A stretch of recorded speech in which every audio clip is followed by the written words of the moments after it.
Very very sad. Problem चल रही है, वही घोंसला का घोंसला ही हो रखा है मेरे भी लाइफ में।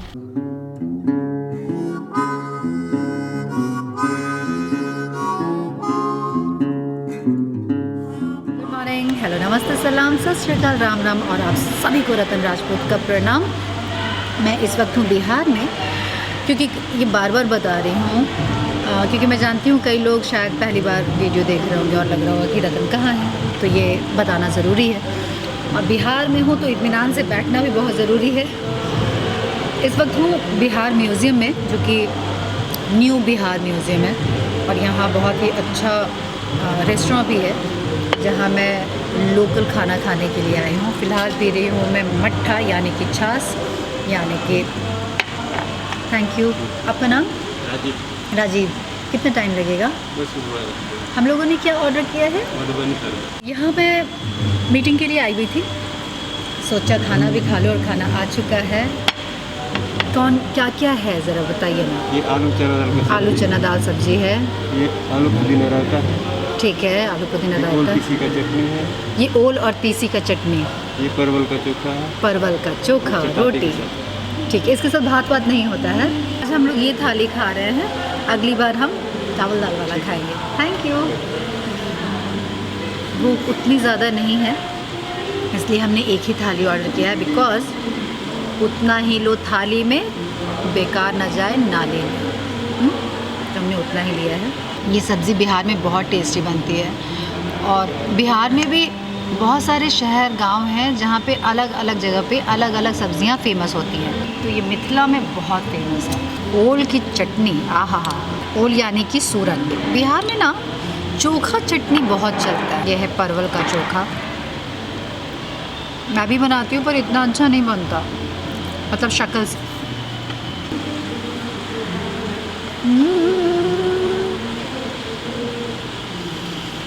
बहुत टेस्टी है, बहुत टेस्टी है। बिहारी में बोल रही हूँ कि मेरे भी घर पे ऐसा नहीं बनता है सब्ज़ी है। हाय राम, किलर खाना है यार, इतना टेस्टी है। जो बिहारी है मैं उनसे भी कह दूँ कि घर पर ऐसा खाना नहीं बनता। हाँ, आइए और ज़रूर खा कर जाइए। बिहार म्यूज़ियम में हाइजीनिक है, खाने का स्वाद बता रहा है कि बड़े ही अच्छे से साफ़ सफाई से बनाया गया है। अभी तक तीनों चीज़ मुझे बहुत टेस्टी लगा। अब मैं परवल का चटनी खाऊंगी। हर चीज़ का अपना टेस्ट है।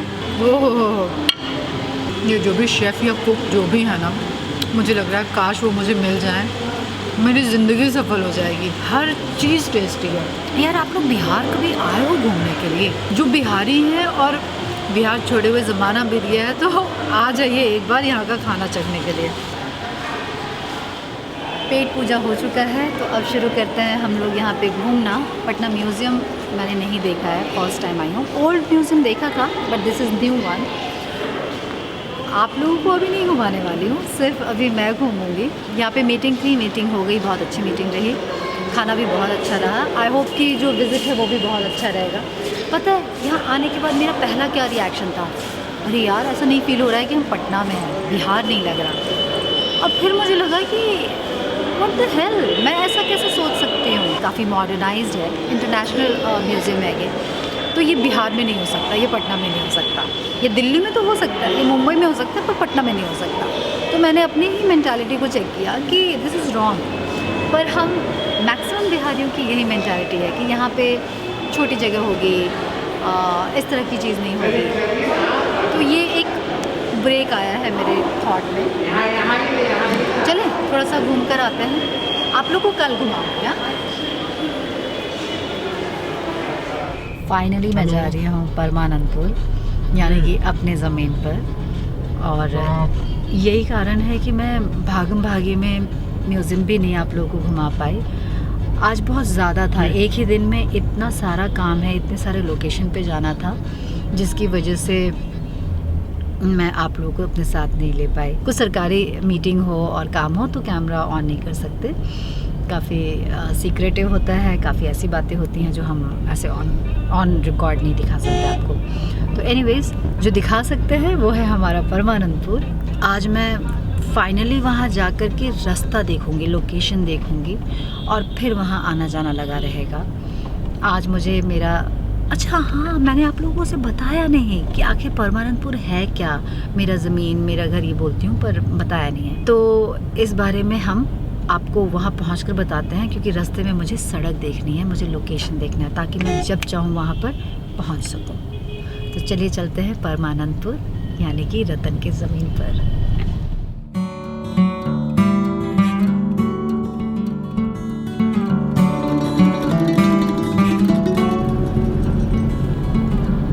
पटना म्यूजियम देखकर लगता है हम अचानक से दिल्ली में पहुंच गए हैं। पटना वाली फीलिंग नहीं देता। वही तो हम कह रहे हैं कि तुम काम इतना ज़्यादा है तो उसमें इंजॉयमेंट किसको कहते हैं, सुंदर क्या लगता है। कभी रुक कर ऐसे आए हो कि बाइक से किसी दिन इंजॉय करने आते हैं यहाँ? एक भी दिन नहीं। क्या काम करते हो भाई, फिर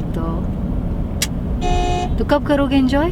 भैया आप लोग अभी पहुंच चुके हैं पटना के मरीन ड्राइव पे। हमें हमारे छोटू भाई बता रहे हैं कि इधर मरीन ड्राइव कहते हैं लोग, और यहाँ घूमने आते हैं। दीघा घाट, तो ये है दीघा घाट। ये पटना है?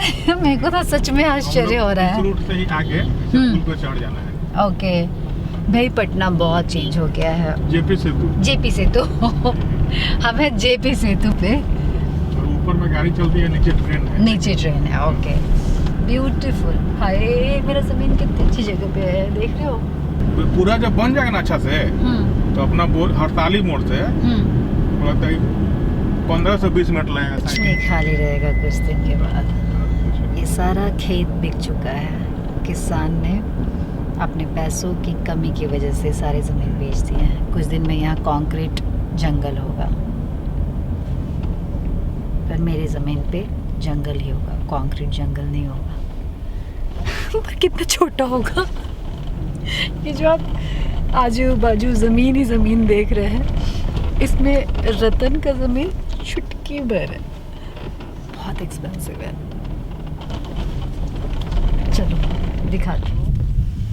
वेलकम टू परमानंदपुर, यानी कि ये अभी जगह मेरा हुआ नहीं है, बहुत जल्द मेरा जगह हो जाएगा।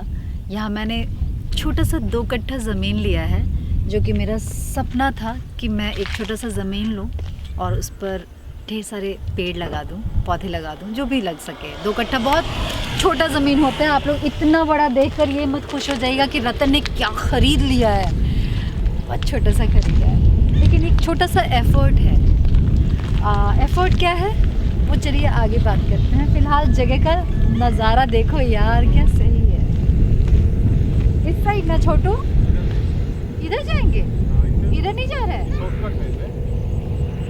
क्या छोटू? अच्छा तो है इधर से, हम इधर से जा रहे हैं। चलिए, शॉर्टकट मुझे हमेशा से बुरा लगता है।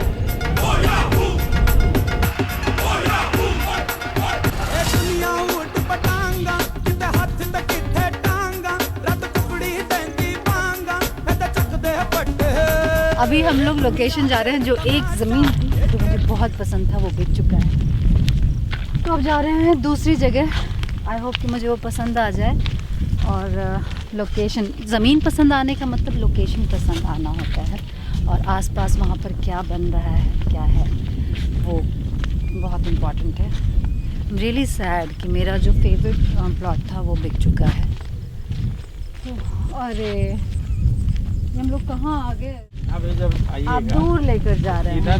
इधर भी हम वो सड़क, 2 सड़क देखकर वो पसंद किए थे कि वो वाला भी सड़क था और ये भी था। उससे भी आ सकते हैं, इससे भी आ सकते हैं। अरे मूड ख़राब हो रहा है यार इन सब कामों में। मैंने कहा था ना, खोसला का घोंसला, याद रखना अगर आप लोग ले रहे हो तो। मेरे साथ कुछ वैसा ही मुझे फीलिंग आ रही है।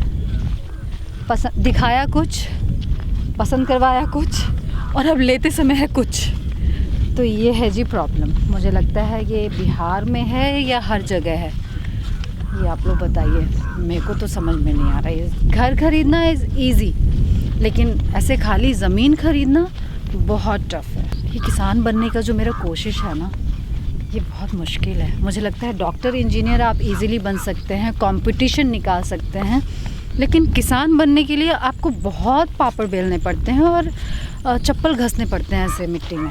और बहुत सारे वाया मीडिया लोग होते हैं, तो आपको समझ में नहीं आता है कि आप राइट चीज़ें ले रहे हैं या आपको कुछ घोंसला का घोंसला वाला बैकग्राउंड म्यूज़िक चल रहा है।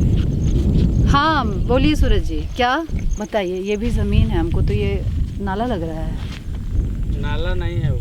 क्या है ये ज़मीन तो हम सोचे ही नहीं थे कि आप लोग हमको ये ज़मीन ये नहीं, जमीन वहाँ से है, वहाँ तक तो रोडे है, सरकारी ये रास्ता है। कहाँ बिल्कुल टाउन, हम टाउनशिप से भाग रहे हैं, आप हाँ, तो आप टाउनशिप टाउनशिप से से चिपका बाहर कर आइए मुझे ना। दे रहे हैं। ये बड़ा गलत हो गया है। बताइए, हम बार बार टिकट लगाकर वहाँ से सिर्फ ज़मीन के लिए आते हैं, दूसरा चक्कर ये हो गया है। हम पहले बार आपको बोले थे तो उसको करा लेना चाहिए था मैडम, अब वो करा अरे! नहीं।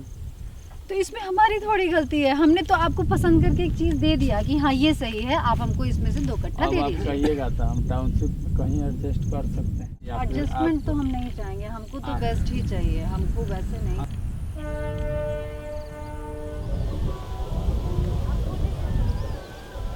Very very sad.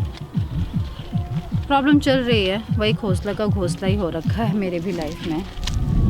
Let's see solution मिलता है या क्या होता है। यार मुझे इतना मन था, यहाँ मैं कोई कंक्रीट बिल्डिंग नहीं बनाना चाहती हूँ, यहाँ मैं पेड़ लगाना चाहती हूँ। यहाँ एक छोटा सा स्पॉट बिहार में जहाँ मैं आऊँ, जहाँ पे अपने पौधों पेड़ को बढ़ता हुआ देखूँ। क्योंकि मुंबई में आप फ्लोर्स पे रहते हो, गमले में ही पौधे लगा सकते हो, पर पेड़ लगाना है, आपको एक घर वाली फीलिंग लेनी है और एक रिटर्न करना है। जैसे मुझे लगता है मैंने इस धरती पर रहकर इतना ऑक्सीजन लिया है, तो ऑक्सीजन सेंटर तो एक होना चाहिए ना, जहाँ पेड़ लगा हो, जहाँ पे मैं अपने हिस्से की क्या उसको बोलेंगे, जो धरती से लिया है, जो पेड़ पौधे से लिया हुआ है, वो मैं रिटर्न करके जाऊँ।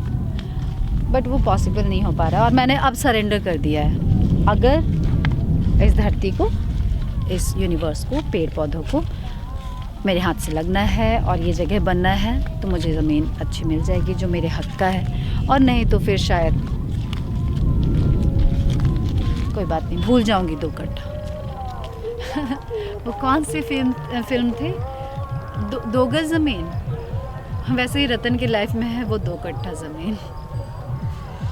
बहुत सैड हुआ आज। मैं यहाँ आई थी, आपको सच्ची बताऊँ, मैं ये सरप्राइज़ देने वाली थी। मैं यहाँ पे आकर बाउंड्री का काम करवाकर यहाँ पेड़ लगाने का काम करने वाली थी, और मैंने सोचा था तब मैं बताऊँगी। 2 कट्ठा बहुत कम होता है, बहुत कम होता है, लेकिन मुझे लगता है कि जो मैं पेड़ लगाऊँगी उस पेड़ के लिए वो ज़मीन काफ़ी होगा। अब मैं उसमें शायद ना रह पाऊँ, लेकिन वो पेड़ रह लेगा, क्योंकि कुछ नहीं सूझ रहा है अभी बोलना, अपसेट हूँ।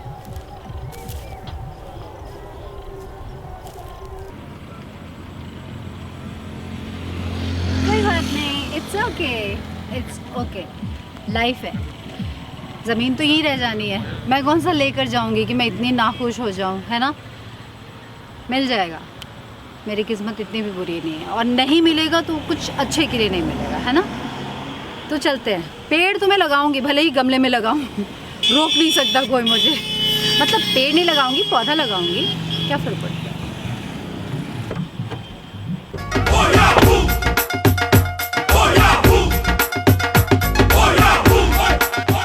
चलते चलते दिमाग में चल रहा था कि हम जो सोचते हैं हमेशा वो हमारे साथ नहीं होता है, और अक्सर हम सैड होते हैं, मैं भी हो रही हूँ। पर फिर अंदर से ऐसे आवाज़ आ रही है कि पागल, अब तक कितनी सारी चीज़ें हैं जो मेरे प्लान के अकॉर्डिंग नहीं हुआ, वो उसके प्लान के अकॉर्डिंग हुआ, और वो बेटर रिज़ल्ट दिया मुझे।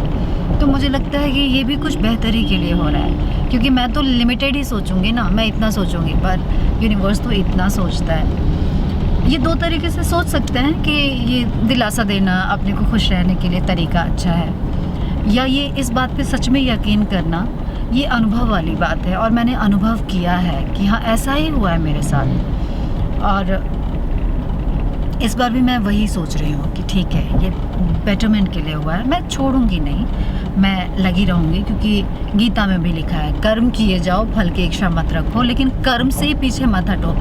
मैंने लास्ट में गिव अप कर दिया था, जब मैं यहाँ आ रही थी, मैं बंदों को बोल रही थी कि छोड़ो यार, ये शायद करना ही नहीं है, मुझे नहीं चाहिए मुझे तो। पर अब लग रहा है क्यों इतने में हार मान गई मैं। ये सब तो शुरुआती फेज़ का, ये तो होता ही होता है, मुझे लगता है सबके साथ होता ही होगा। नहीं, आप लोग में से भी तो कई लोग होंगे जो ऐसा कुछ एक्सपीरियंस किए होंगे। प्लीज़ मुझे अभी डांडस की ज़रूरत है, बनाते रहिएगा मुझे, और सजेशन भी लेने के लिए मैं ओपन हूँ, क्या करना चाहिए। सिर्फ 2 कट्ठे ज़मीन के लिए मेरे पास फ़िलहाल पैसे हैं, उससे ज़्यादा प्लॉट अभी मैं नहीं ले सकती। और मुझे लगता है कि उतने पेड़ पौधे के लिए वो ज़मीन काफ़ी होगा। और अगर हम में से हर इंसान तो नहीं कर सकता, हर इंसान में से मतलब 10 में से 1 इंसान भी अगर ऐसे छोटे छोटे ज़मीन लेकर के 10 पेड़ लगा दे, तो सोचो ना कि इन्वायरमेंट में कितना चेंज आ जाएगा। ग्लोबल वार्मिंग इतना कुछ चल रहा है, कितना चेंज आ जाएगा यार। तो मैं इसको गिव अप क्यों कर दूँ? हाँ, जॉब में अगर सरकारी नौकरी चाहिए होती है तो कितने अटेम्प्ट हम लोग करते हैं, और ज़मीन की बात आ गई तो बस एक दो अटेम्प्ट में छोड़ दो। मैं 3 बार चक्कर लगा चुकी हूँ भाई थे। पर ठीक है, देखते हैं। मुझे हिम्मत देना यार, मैं हारना नहीं चाहती हूँ, मैं हारना नहीं चाहती हूँ। मैं चेंज कर लूँगी ज़मीन, कोई बात नहीं, पर ज़मीन लूँगी, है ना? ठीक है ना?